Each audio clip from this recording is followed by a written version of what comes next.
Hi, my name is Abraham, and I'll be talking to you about instructional grouping. Instructional grouping for students with special needs is key to classroom instruction. Instructional grouping, also known as cooperative learning or most simply group work, help create peer support and foster social relations among those students in the classroom. Cooperative learning, according to the Special Education for All Teachers 6th edition textbook, is defined as heterogeneous groups of students who work together to achieve a common goal. Groups are rewarded based on progress of the entire group. There are group rewards for evidence of progress by learning by the members of the group, as opposed to only rewarding the top students in the classroom. Cooperative learning models have been recommended for use to include students with diverse backgrounds and to help promote achievement in students that have certain special needs or disabilities. How does grouping positively affect students with high incidence disabilities in the classroom? Well, there are many ways as instructional grouping can help not overwhelm students to know and present everything being taught in the classroom, which in turn helps to prevent and lower anxiety. With students who have high incidence disabilities, such as emotional disturbance or ADHD, anxiety will enhance these disabilities and negatively and make the student have a more difficult time managing that certain disability. Instructional grouping also helps students socialize in the classroom and learn the value and importance of teamwork. By creating fun, interactive grouping activities, it will help students be more involved in class.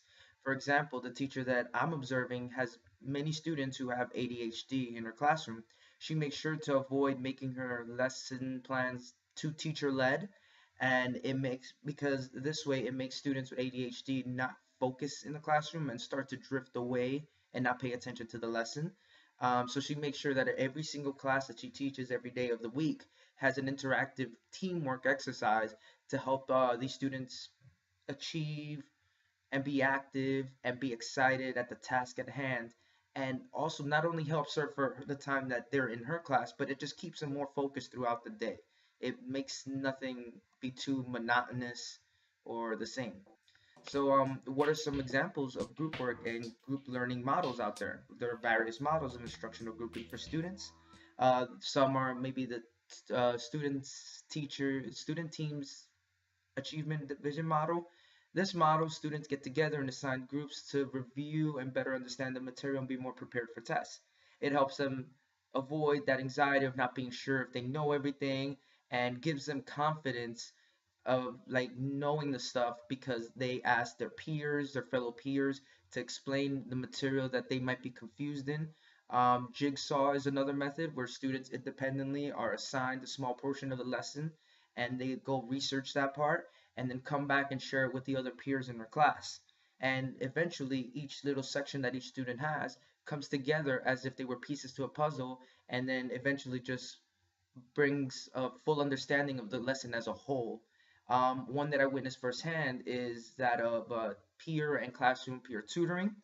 Regularly tutoring is a teacher or adult with knowledge in the subject matter, helping a struggling student to better learn and understand the subject. I believe classroom peer tutoring is a better method of tutoring as students in the same grade level each like tutor and help each other on the subject.